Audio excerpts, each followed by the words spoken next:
music and outlawed clubs have always been intertwined for decades. Rapper Young Thug will appear in court this morning. The rapper, whose real name is Jeffrey Williams Jr., was arrested Monday on a 56-count racketeering indictment. That indictment alleges his YSL record label is a criminal street gang that has committed murder, assault, and threats of violence. And it started as early as the late 1960s, when the Rolling Stones partnered with the Hells Angels for security.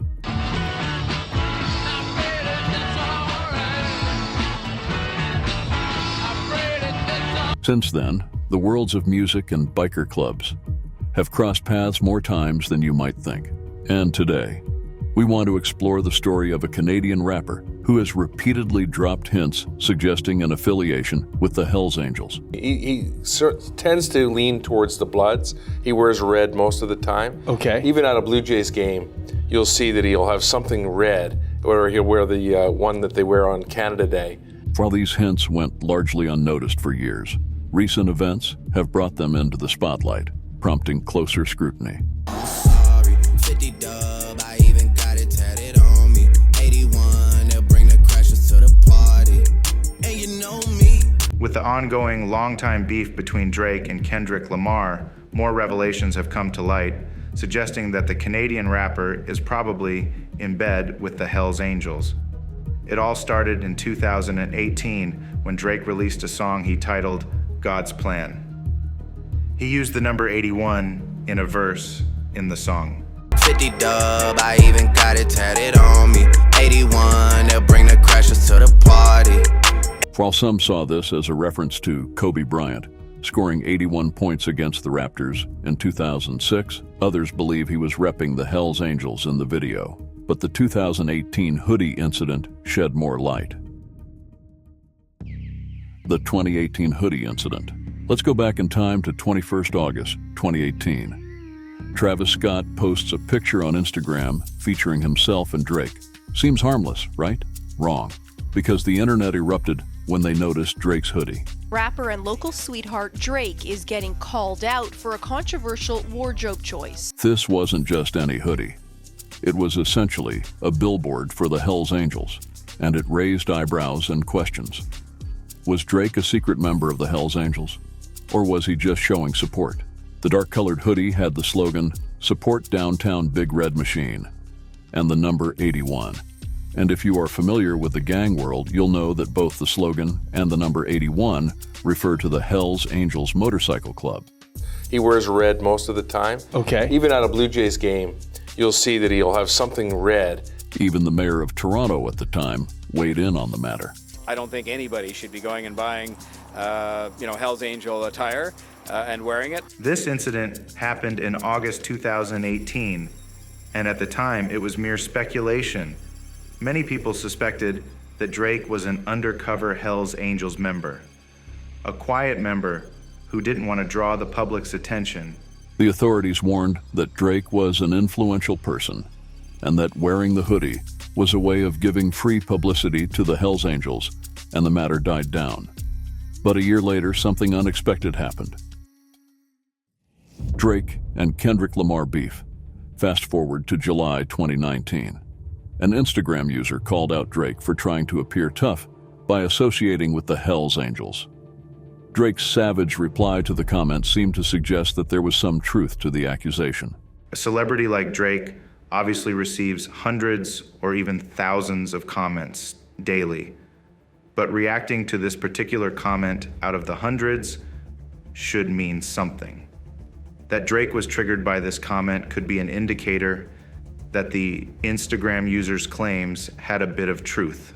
And so, but he knew what he was doing. He was wearing this Hells Angels thing. I think he was looking for street cred. Hells Angels aren't at fault for it. I don't know how they really feel about this guy doing it, but I don't think they're involved with him. I don't think he's a member. I think he just wants to look like he's a tough guy. Joe, I think you're really onto something profound here. But then things took a darker turn when Drake's beef with Kendrick Lamar escalated. Well, there is a lot to unpack in the Drake and Kendrick Lamar feud. A lot to unpack here. The two legendary rappers going at it all weekend, each making some very wild accusations about the other. And here to break it all down for us is our Monday morning QB himself, Mike Muse. Good to see you, man. In just 72 hours, they released 5 diss tracks aimed at each other. These tracks weren't just about music. They contained deep, personal jabs and revelations. A long-standing feud between rap artist Drake and Kendrick Lamar is once again heating up after the release of diss tracks back-to-back, and we really mean back-to-back-to-back-to-back. In a flurry of activity, the two artists have now put out 8 songs in the past month, but where and when did it start, and what's behind it? Since these beef tracks were released in the heat of the moment, they contained some deep messages. On the 5th of May, 2024, Drake released a diss track which he titled The Heart Part 6, responding to one of Lamar's claims. In the track, he used the lines, "My Montreal Connects stand up, not fall down. The ones that you're getting your stories from, they all clowns." This was a response to Kendrick Lamar, who had earlier claimed on a previous diss track that he had sources in Drake's camp. Drake also mentioned that he had some Montreal connections.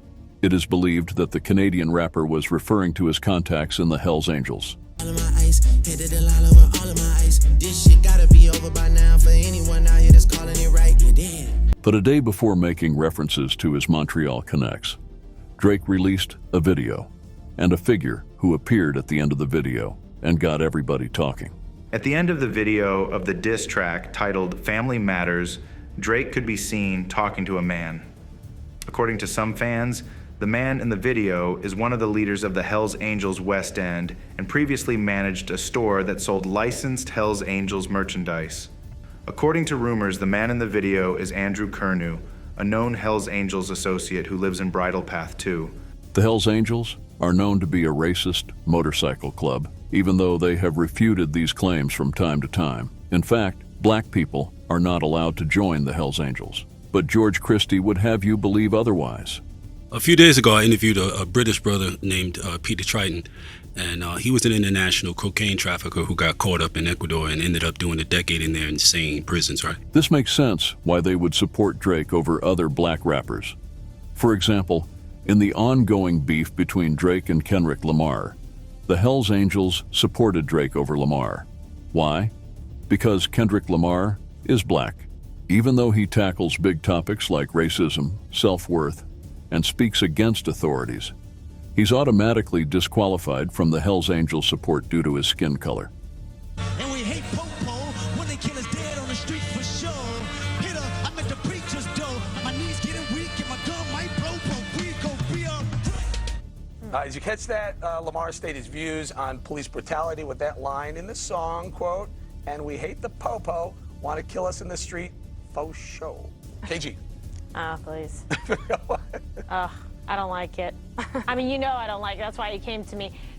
I get it. That's his right to express himself. Let the free market decide. Personally, it doesn't excite me. It doesn't turn me on. Doesn't interest me. I'm not feeling it. Drake, featuring an alleged Hells Angels kingpin in his video, has established a connection between him and the MC. On the other hand, Kendrick Lamar's color can be said to be the reason the Hells Angels chose Drake over him. But then the whole beef got even worse and didn't look like a coincidence.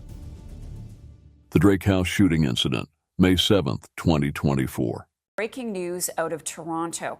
A shooting has occurred outside the home of Canadian rapper Drake, the incident occurring in the wake of Drake's ongoing beef with fellow rapper Kendrick Lamar. Drake's Park Lane Circle mansion becomes the scene of a violent attack. At around 2 a.m., a vehicle approaches the house and shoots one of Drake's security guards before fleeing. The security guard sustained several gunshot wounds, including one to the chest, and was rushed to the hospital. This morning at about 2 a.m., police were called to a shooting at the residence behind me here. When officers arrived, they located a male who was suffering from an apparent gunshot wound. That male was taken to hospital in serious condition. That person was working, apparently, as a security guard at the residence. He was standing outside of the gates in front of the residence when the shooting occurred. We have individuals who obviously performed the shooting who were seen in a vehicle. I do not have a description of the vehicle or the suspects at this time. Again, it's very early on in the investigation. However, it was unclear whether Drake was home or not at the time of the incident. Is he cooperating with this investigation? I cannot confirm if Drake was home at the time the incident occurred, but I can tell you that we are in contact with his team and they are cooperating. But this was just the beginning. Just a few days after this shooting, another incident happened at Drake's apartment. Another arrest has been made at Drake's Bridle Path mansion in Toronto. Footage sent to CTV News shows 3 security guards standing over a man on the property on Park Lane Circle. Police say they were called around 1:30 this afternoon for reports of someone trespassing. Since the shooting happened during the beef, many people attributed the shooting to the feud between the two rappers. But this was what the authorities had to say about the speculation. So I am aware of what you're talking about, but it is so early in the investigation that we don't have a motive at this time. And so I cannot comment further on that. Was Drake's affiliation with the Hells Angels a bid for protection, or was it making him a target? Despite the security measures at his heavily fortified home, the repeated incidents suggest that this connection might be drawing more danger than safety. Since the shooting, Drake's apartment has experienced multiple trespassing incidents, raising questions about his safety. So the question we all have in our minds, is Drake joining the Hells Angels for protection owing to his current beef with Kendrick Lamar, or he's just supporting the hood he grew up in? Regardless of his reason, it seems he just chose the wrong time to align with the Hells Angels. The wrong partnership timing. If Drake is working with the Hells Angels, it might be the worst possible time. There are rumors of a brewing war between the Canadian Hells Angels chapters and the Italian Mafia, particularly the Rizzuto crime members, which is a branch of a New York crime family. This conflict forces various gangs to pick sides, with many likely supporting the Hells Angels due to their dominance in Canadian streets. This is not one where you sit on the fence. Groups like BFM, Blood Family Mafia, Soderno Group, Outlaws, Sam Gore Syndicate, and UN Gang will have to pick a side. And most will support the Hells Angels since they control most streets in Canada. Pledging allegiance to the Hells Angels guarantees the safety of these street thugs. However, Drake associating himself with the Hells Angels during a time of war with the Mafia is a bad decision. The best he would get from it is making himself a target. Whatever route Kendrick Lamar-Drake beef takes, one thing is certain, the truth it has brought to light cannot be undone.